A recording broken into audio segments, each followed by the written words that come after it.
Whenever you go to a thrift store, you have to keep an open mind when you see things. I saw this cubby. I loved the style of it, but the apples, they just did not speak to me. But I am a crafter, so I know that I could make this over to fit my style.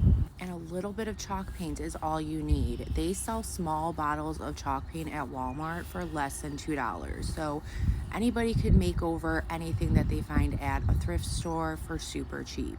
And that's just what I did. So I grabbed some black chalk paint, gave this cubby one coat of chalk paint. Yes, that's all I use, just one coat. Obviously, you could do more coats if needed. So once I had that covered and I allowed it to completely dry, I just went all around it with my sanding block and gave it a good sand.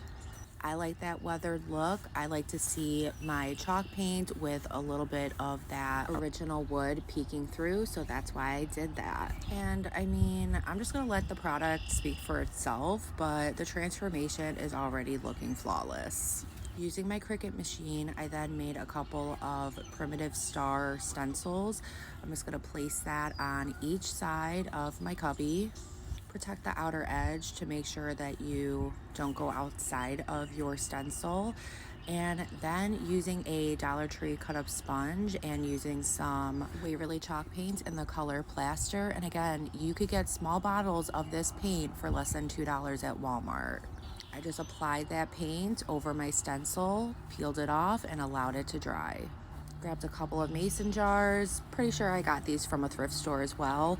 Just ripped up some fabric that I picked up from Hobby Lobby, tied it around the brim of my mason jar, filled the jars up with some Spanish moss that I got from Dollar Tree, and then some fake eucalyptus leaves that also came from Dollar Tree. Just filled those in.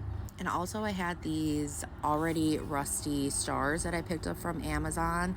I decided to glue those just in front of my mason jar onto the ribbon that I tied off. And just like that, my $2 cubby that I found from a thrift store went from not my style to more my style using just a few items. It's just that easy, guys. So again, remember, keep an open mind whenever you go to your local thrift store because you never know what you'll find and what you could just make over.